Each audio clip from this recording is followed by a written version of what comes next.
it may be daunting at first to get into commentary and start that journey, but there's a couple of steps that you can take to make that a lot easier, I would say. First step, I know with the coronavirus and COVID, locals have changed drastically, but there's an online local just about everywhere now. Anywhere you can look, you have a Dragon Ball local, maybe it's a DNF local that just came out, Guilty Gear, you name it, Street Fighter. Biggest part is putting yourself out there, right? I've never commentated before, I've never talked about these games. All right, well, you have to start somewhere, so contact these people running the locals, shoot them a message, see what you can do. There's beginners brackets, there's obviously brackets that run every week that have like 8 to 10 entrants. Give it a shot. Another thing you can do, which is what I did in the beginning, is I just watched VODs and watched other tournaments, and I just practiced commentary over them. And that was a good way for me to gauge where I was at. It's a little bit more difficult because you don't have a co-commentator, but I think it's valuable as well because you get to see your own cadence, how you speak, and then it's important to watch it back as well. So first step, I would say, is find those locals, whether they be online or offline, and start talking to the people there, seeing if you can commentate. And if you don't have that, look into a couple of VODs of the games that you like, practice commentating over them, watch how other people tend to commentate, and see how you can apply your own voice to it. Again, that might be difficult at first. You're like, okay, well, I don't know how a show flow goes, or I don't know when to be quiet for when the game is. It's okay to feel those things out. So getting that practice, I think, is super important, and it's a good first step to getting yourself in the community, because not only does it help you in talking about the games, it helps you talk to the people who are in the community for these games, because they're the ones you're going to be interacting with most of the time anyways. I would say number 2 thing that I've always taken away from commentary is having your own voice. You see a lot of people commenting on Twitter or whatever it is, that, oh, you sound like XYZ. Oh, you sound like a Yipes imitation. You sound like a Sajam imitation. You sound like you're trying to be vicious. Any of those different things. That's going to happen to everybody, no matter what kind of commentary you deliver, whatever your style is, whatever your voice is.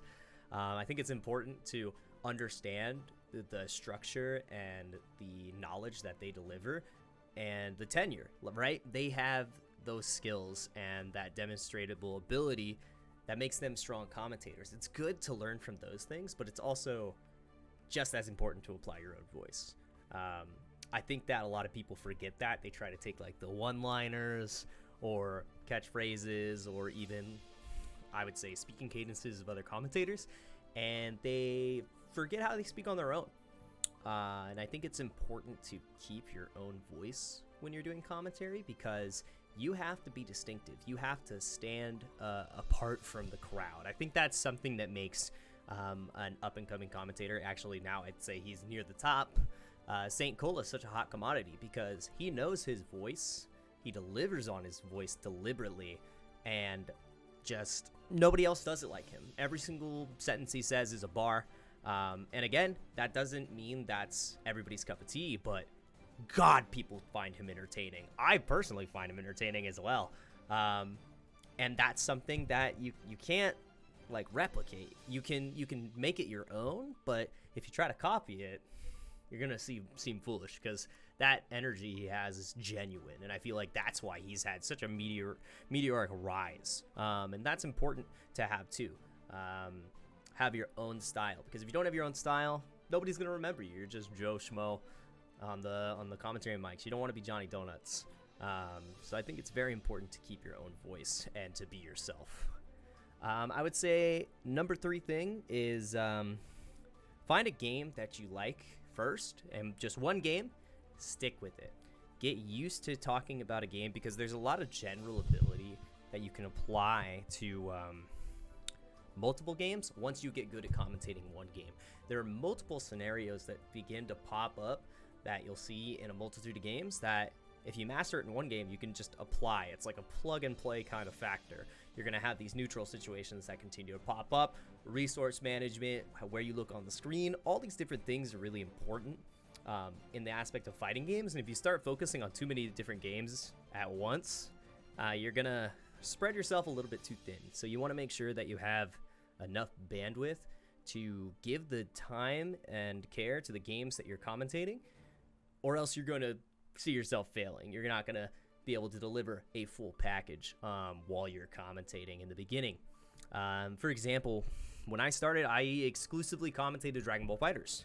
I think this was really important because Dragon Ball plays different than a lot of other fighting games. In the early seasons, it was very heavy movement based, utilizing your assist at the right times, how to maneuver around assist, and then creating pressure sequences off of that where it would be like checkmate situations. By focusing on just Dragon Ball, when I went then in transition to commentate Street Fighter, I was originally a Street Fighter player, but I went to commentate Dragon Ball, and playing and commentating are two completely different skills. I already had the fundamental understanding of how to play Street Fighter, but then I was able to apply the fundamental understanding that I got from commentating Dragon Ball to my commentary for Street Fighter, so it was much more of a rapid and quick approach. And I think that's really important now because the amount of games that I commentate Dragon Ball FighterZ, Guilty Gear Strive, Street Fighter V, I've commentated KOF, commentated Ultimate Marvel vs. Capcom 3 at Combo Breaker, and the list goes on. I want to commentate DNF as well.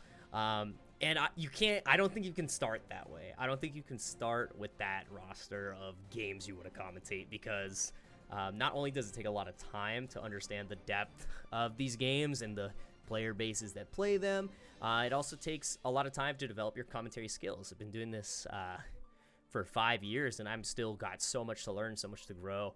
And I think that's for everyone as well. So when you start, pick one game, specialize in it, get really good at that one game, because then you're going to be able to apply whatever you learn just on basic commentary skills and apply that to any other game that you commentate. What isn't as important is having like a designated commentary partner. I know that you always have these great commentary partner duos in your head. I think the most impactful commentary duo that you'll ever probably see is Sajam and Tasty Steve. They work together like nobody else, right?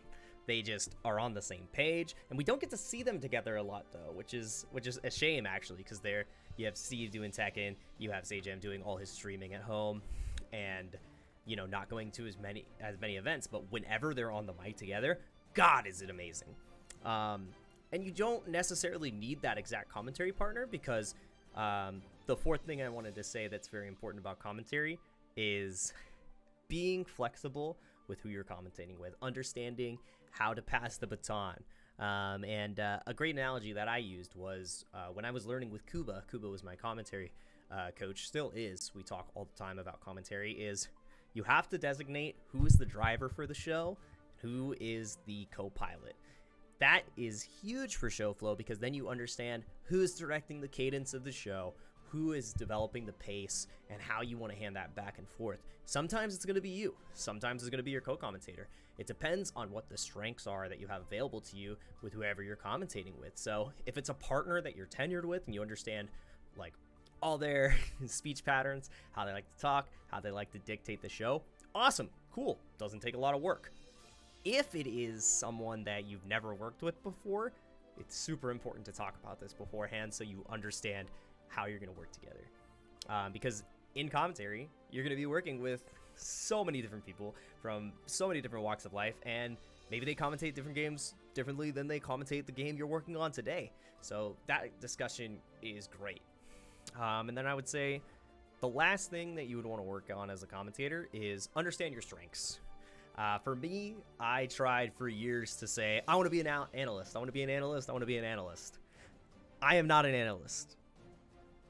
I should not try to force that role. Yes, I do have parts of analysis for games and understanding. That is good. I can deliver that. But my superpower is I have golden retriever energy. I get real excited. I get real hype about things. And that's okay to lean into it. Obviously, you want to make sure you're at this like middle level where you're not super exciting all the time, because then everything isn't exciting. But it's important to make those highs high. And that's what I'm good at. That's what I'm really good at. Yes, I can do analysis, But is that really what I'm good at? Is that really like my best trait? Like, do I want to go for the 10 or do I want to go for the 8? You want to identify what you're best at and then make sure that you communicate that to your commentary partner as well. So when talking about commentary, those are a couple of things that I would say to work on when you begin and when you try to take on this journey. It's hard. It's really hard. I've been doing this for 5 years, learning something new every single day.